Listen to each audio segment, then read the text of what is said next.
Hello दोस्तों, नमस्कार। SM किसी चैनल में मैं आप सब लोगों का दिल से बहुत बहुत स्वागत करता हूँ। दोस्तों, कल के दिन की बात करें, कल मतलब यस्टरडे की अगर हम लोग बात करें तो एक ज़बरदस्त खबर हमारे सामने यहाँ पे आई थी। ठीक है, कौन सी खबर की अगर हमने बात करूँ तो जिसके ऊपर मैंने वीडियो भी बनाया था। आप सभी लोगों को पता है, ऑयल ऑयल मिनिस्टर, ठीक है, मिस्टर पुरी जी की अगर हम लोग बात करें, पहले भी यही थे। अगर मोदी 3.0 की बात करें, 3.0 की बात करें, या फिर आप बोल सकते हैं एनडीए 3.0 की बात करें, तो अभी की जो सरकार बनी वहाँ पे भी ऑयल मिनिस्टर अगर देखा गया तो उसका मंत्रालय भी पुरी जी के पास ही देखने को यहाँ पे मिल रहा है। एंड जैसे इनके पास हम लोग को वो मंत्रालय देखने को यहाँ पे मिल गया, तो उन्होंने अपना कुछ स्टेटमेंट यहाँ पे सामने रख दिया, अलग अलग चीज़ों के चलते, बीपीसीएल के प्राइवेटाइजेशन के चलते, ठीक है, एथेनॉल से रिलेटेड, एथेनॉल ब्लेंडिंग के चलते, उसके प्रोडक्शन के चलते। एंड सबसे ज़्यादा अगर कोई हाईलाइटेड पॉपुलर स्टेटमेंट हुआ था वो ये हुआ था कि पेट्रोल डीजल की अगर हम लोग बात करें तो उसको सरकार जीएसटी के अंडर लाने की कोशिश यहाँ पे करेगी, उससे रिलेटेड प्लान यहाँ पे कर रही है। आप देख सकते हैं, oil minister we will try to bring petrol diesel under the GST. ये पॉइंट उन्होंने कल के दिन, यस्टरडे के दिन प्रेस कॉन्फ्रेंस के सामने यहाँ पे रखा हुआ था। डेफिनेटली काफ़ी ज़्यादा चर्चे का विषय हम लोग को ये बनते हुए देखने को यहाँ पे मिला था। एंड अगर देखा गया कि अगर हकीकत में अगर ऐसा हो जाता है क्या, कि अगर पेट्रोल डीजल जीएसटी के अंदर अगर आ जाता है तो इसका आउटकम क्या निकलेगा, बहुत ही सिंपल है कि पेट्रोल डीजल के जो दाम है वो हम लोग को नीचे आते हुए देखने को मिलेंगे, ठीक है, सस्ते होते हुए देखने को मिलेंगे। अभी 100 रुपये का पेट्रोल है तो शायद से आप पकड़ सकते हो कि भाई 70 का हो जाए, 75 का हो जाए, 80 का, मतलब इतना तो पक्का है कि सस्ता तो यहाँ पे हो ही जाएगा। बिकॉज अभी का जो पेट्रोल है उसके ऊपर लगभग 50 से लेके 55% के आसपास अप्रॉक्सीमेटली टैक्स लगता है। कलेक्टिवली अगर हम लोग बात करें, सेंट्रल गवर्नमेंट से लेकर वैट जोड़कर बाकी दुनिया भर की चीज़ें पकड़कर, एंड अगर जीएसटी के अंदर अगर हम लोग हाईएस्ट टैक्स स्लैब रेट भी अगर पकड़ ले 28% का, तो भी हम कह सकते हैं कि पेट्रोल डीजल काफ़ी हम लोग को सस्ता होते हुए देखने को यहाँ पे मिल जाएगा। पर दोस्तों, जैसे ये खबर हम लोग को देखने को यहाँ पे मिल गई, काफ़ी ज़्यादा प्रॉब्लमेटिक सिचुएशन भी हम लोग को देखने को यहाँ पे मिल रही है। कल के दिन की बात करें, काफ़ी लोगों ने कमेंट सेक्शन में भी वो मुद्दे को हाईलाइट किया था, जो कि 110% एकदम करेक्ट है। एंड इसी चीज़ के चलते दोस्तों, सरकार भी हम लोगों को थोड़ा सा अभी वापस प्रेशराइज होते हुए देखने को यहाँ पे मिल रही है। ठीक है, किस चीज़ के चलते, कि ये तो अच्छा फैसला है ना, अगर वो करने जा रहे हैं तो इसका कोशिश करेंगे। तो वैसे तो 7 साल से हम लोग सुन ही रहे हैं कि पेट्रोल डीजल को जीएसटी के अंडर लेके आएंगे, अभी तक तो हुआ नहीं है, बट पहली बार वापस उन्होंने इस चीज़ को हाईलाइट यहाँ पे किया है। बट प्रॉब्लम क्या हुआ है, तो दोस्तों प्रॉब्लम ये हुआ कि इस चीज़ के चलते एक पूरा सेक्टर खतरे में आ रहा है। कौन सा? Yes, electric vehicle. Electric vehicle की अगर हम लोग बात करें, भाई इलेक्ट्रिक व्हीकल ये जो सेक्टर है खास करके फोकस में क्यों है? यस, पेट्रोल और डीजल के बढ़ते हुए दाम से लोग परेशान होकर इलेक्ट्रिक व्हीकल लेने का विचार कर रहे हैं। ठीक है, एंड फिलहाल अगर देखा गया कि अगर पेट्रोल डीजल अगर जीएसटी के अंदर आता है एंड अगर वो सस्ता हो जाता है तो इलेक्ट्रिक व्हीकल कौन खरीदेगा? Big question mark. तो ये चीज़ें फिलहाल तो हम लोग को देखने को यहाँ पे मिल रही है। मतलब मैं आप लोगों को पूरा थोड़ा सा यहाँ पे जो रिपोर्ट है वो यहाँ पे बताना चाहूँगा। रिपोर्ट किस चीज़ के चलते, कि यहाँ पे इसके पहले भी इलेक्ट्रिक व्हीकल के बायर्स कौन है इसके ऊपर एक रिपोर्ट निकली थी। ठीक है, एंड वहाँ पे बताया गया था कि इलेक्ट्रिक व्हीकल खरीदने वाले जितने भी बायर्स हैं उनके अगर आप रीजंस को आइडेंटिफाई करने जाओ तो 3 प्रकार के बायर्स हम लोग को देखने को मिल जाते हैं। मतलब अगर आप पूछोगे कि किसको आप ईवी क्यों खरीद रहे हो, तो आइदर ये रीज़न मिलेगा, सेकंड मिलेगा, या फिर थर्ड रीज़न मिलेगा। ठीक है, ये थोड़ी सी चीज़ें आपको पता होनी चाहिए। ठीक है, प्रेजेंटेशन के ऊपर मत जाना, जो मैं बोल रहा हूँ उसके ऊपर ध्यान रखो। पॉइंट नंबर 1, पॉइंट नंबर वाले बायर्स कौन थे पता है? ऐसे बायर्स जो कि हम कह सकते हैं कि यूजुअली आप कह सकते हैं कि बिजनेसमैन वाले ही थे। बिजनेसमैन मतलब ऐसे रिच लोग जिन्होंने ऑलरेडी दुनिया भर की बहुत सारी गाड़ियाँ चला के रखी हुई है। ये भी गाड़ी चला ली, वो भी चला ली, ये भी हो गया, वो भी हो गया, तो एक जस्ट उनको एक नया फन लविंग चीज़ के लिए इलेक्ट्रिक व्हीकल ऐसे ही खरीदनी है। तो ये एक कैटेगरी वाले लोग हो गए, बट इनका परसेंटेज काफ़ी कम है। ठीक है, ये एक बायर्स हम लोग को देखने को यहाँ पे मिल रहे। देन सेकेंड टाइप के बायर कौन है पता है?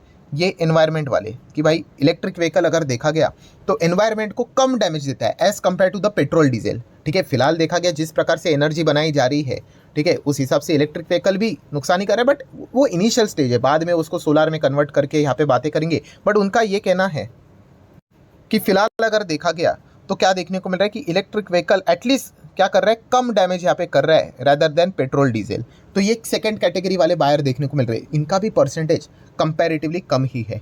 बट थर्ड वाले जो हम लोगों को देखने को मिल रहे हैं, मतलब सबसे ज़्यादा अगर आप ईवी के बायर्स देखने को मिलेंगे, ये थर्ड कैटेगरी वाले देखने को मिल रहे हैं। और वो इसीलिए इलेक्ट्रिक व्हीकल की ओर जाना चाहते हैं बिकॉज उन्होंने सीधा कहा है भाई पेट्रोल और डीजल के जो दाम है वो काफ़ी ज़्यादा हम लोग को हायर लेवल पे देखने को मिलते हैं। पहले पेट्रोल देखा गया तो लगभग 60 पे चलता था, ठीक है, फिर 70 हो गया, फिर 80 हो गया, अभी 100 पे देखने को मिल रहा है। और जिस हिसाब से पेट्रोल के दाम अप्रिशिएट ही होते जा रहे हैं, ये 110 भी हो जाएगा, 120 भी हो जाएगा। तो इसीलिए देखा गया, तो इनिशियल स्टेज पे देखा गया कि पेट्रोल डीजल की जो गाड़ियाँ हैं वो कंपैरेटिवली सस्ती मिल जाती है इलेक्ट्रिक व्हीकल के हिसाब से, करंट सिनेरियो के हिसाब से। बट बाद में अगर देखा गया तो रिकरिंग खर्चा काफ़ी ज़्यादा है, खास करके पेट्रोल और डीजल का। तो इसीलिए देखा गया, तो ये जो थर्ड कैटेगरी वाले जो लोग हैं, बायर्स है, वो कौन से वाले हैं कि पेट्रोल डीजल के दाम हम लोग को काफ़ी ज़्यादा हायर लेवल पे देखने को मिलते हैं, इसीलिए वो इलेक्ट्रिक व्हीकल को खरीदते हैं। और ज़्यादा से ज़्यादा यही परसेंटेज वाले लोग ज़्यादा है। पर अगर सरकार यहाँ पे जिस प्रकार का प्रस्ताव लेकर चल रही है कि वो पेट्रोल डीजल को क्या करेंगे, जीएसटी के अंदर लेकर आएंगे, एंड अगर ऐसा होता है तो पेट्रोल डीजल के दाम अगर सस्ते हो गए तो ये जो तीसरे कैटेगरी वाले लोग हैं, जो कि सबसे ज़्यादा इलेक्ट्रिक व्हीकल के बायर के दायरे में आ जाते हैं, उनकी संख्या घट जाएगी। मतलब ओवरऑल अगर मैं यहाँ पे कंक्लूजन की अगर मैं बात आपके सामने रख दूँ, तो इलेक्ट्रिक व्हीकल ये सेक्टर है, अगर सरकार अगर ऐसा कर देती है तो ये काफ़ी ज़्यादा खतरे में भी आ सकता है।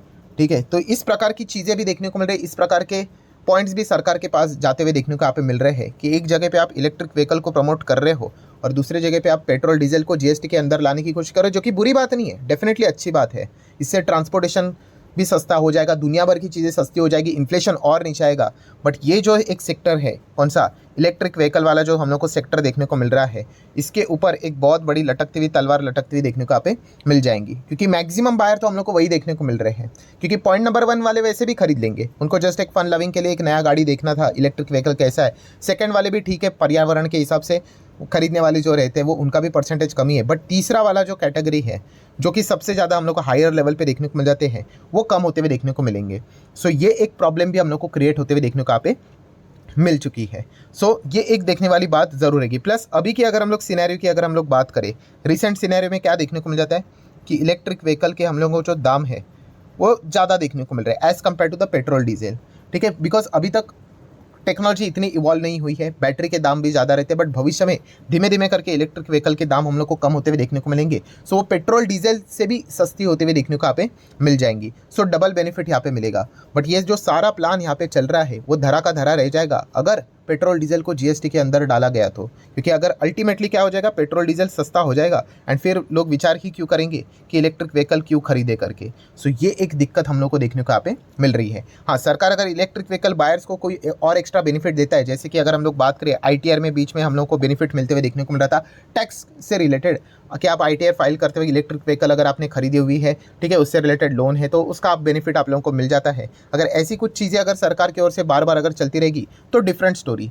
बट फिलहाल तो जिस प्रकार की चीज़ें हम लोग को देखने को मिल रही है, सरकार के पास ये एक मुद्दा हम लोग को उछलते हुए देखने को मिल रहा है कि ये जो सेक्टर है वो हम लोग को इस सरकार के कदम के चलते खतरे में भी आते हुए देखने को यहाँ पे मिल सकता है। मतलब ओवरऑल कंक्लूजन की अगर मैं बात करूँ दोस्तों, कि सरकार लेफ्ट जाए या फिर राइट जाए, अप जाए या फिर डाउन जाए, कुछ ना कुछ तो हम लोगों को यहाँ पे गड़बड़ मतलब होते हुए देखने को मिलेगी। अगर आइदर वो पेट्रोल डीजल को जीएसटी में नहीं डालेंगे, ठीक है, तो वो क्रिटिसिज्म तो उनको यहाँ पे झेलना ही पड़ेगा, एंड वो वैसे भी इजी है ही नहीं। ठीक है, इसके पीछे का रीज़न भी मैंने कल आप लोगों को बताया था, बिकॉज जो टैक्स का कलेक्शन रहता है वो सेंट्रल गवर्नमेंट के पास भी जाता है, स्टेट के पास भी जाता है। बट अगर जैसे ही जीएसटी आ जाएगा तो कलेक्शन हम लोग को सीधा मैक्सिमम सेंट्रल गवर्नमेंट के पास ज़्यादा जाते हुए देखने को मिलेगा, एंड फिर वो बाद में स्टेट गवर्नमेंट के साथ तू में हो जाएगी। सो जिसकी सरकार सेंट्रल गवर्नमेंट है उस स्टेट को ईजिली पैसे मिल जाएंगे, बट जिनकी सरकार सेंट्रल गवर्नमेंट नहीं है बट स्टेट गवर्नमेंट है, वहाँ पे कोलिजन हम लोग को स्टार्ट होते हुए देखने को मिलेगा। तो सरकार वैसे भी देखा गया जो अपोजिशन से इस चीज़ को विरोधी करते हुए देखने को यहाँ पे मिल जाएंगे। बट फिलहाल अगर हम लोग कंक्लूजन की बात करें तो इस प्रकार का ड्रामा भी हम लोग को ज़रूर देखने को मिल रहा है,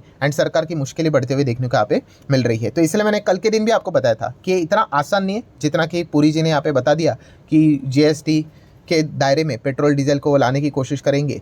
एक तो वो मुद्दा है, प्लस उसी के साथ साथ ये इलेक्ट्रिक व्हीकल वाला मुद्दा भी हम लोग को देखने को यहाँ पे मिल रहा है। अगर ऐसा हुआ तो सिर्फ इलेक्ट्रिक व्हीकल मतलब गाड़ियों वाला मुद्दा खतरे में नहीं आएगा, इसी से रिलेटेड इंफ्रास्ट्रक्चर का भी बिल्ड करने से रिलेटेड जो चीज़ें यहाँ पे चल रही है वो भी हम लोग को प्रॉब्लम में आते हुए देखने को यहाँ पे मिल जाएगी। So the whole conclusion is what कि यहाँ पे देखा गया कि अगर पेट्रोल डीजल वैसे देखा गया जैसा नॉर्मल चल रहा है, अगर वैसा ही चला तो इलेक्ट्रिक व्हीकल सेक्टर हम लोग को स्मूथली चलते हुए देखने को यहाँ पे मिलता रहेगा। बट अगर वहाँ पे अगर कुछ चीज़ें 19-20 अगर हो गई तो डेफिनेटली इलेक्ट्रिक व्हीकल इस सेगमेंट के ऊपर हम लोग को एक लटकती हुई तलवार देखने को यहाँ पे मिल जाएगी। वैसा आपका क्या कहना है, क्या पेट्रोल डीजल जीएसटी के दायरे में यहाँ पे आना चाहिए कि नहीं? वैसे तो हर कोई चाहेगा आने के लिए, बट जिनके पास इलेक्ट्रिक व्हीकल से जुड़े हुए शेयर्स है वो इस चीज़ के चलते अभी थोड़े बहुत हम लोग को टेंस देखने को यहाँ पे मिल रहे हैं। सो ठीक है दोस्तों, आशा करता हूँ वीडियो आप लोगों को हेल्पफुल लगा होगा, तो चाहो तो इसको लाइक एंड शेयर कर देना। फर्स्ट टाइम विजिट किया चैनल को भी सब्सक्राइब कर लेना। एंड एक और चैनल है फ्री स्टॉक मार्केट क्लासेस, इसको भी चाहो तो फॉलो कर सकते हो, सब्सक्राइब कर सकते हो। यहाँ पर भी बेल आइकन को हिट करके ऑल सिलेक्ट करके रख लेना। ऐसे इंटरेस्टिंग वीडियो आप लोगों को यहाँ पे सीखने को मिलते रहेंगे। मिलते हैं अगले वीडियो में, तब तक के लिए बाय बाय।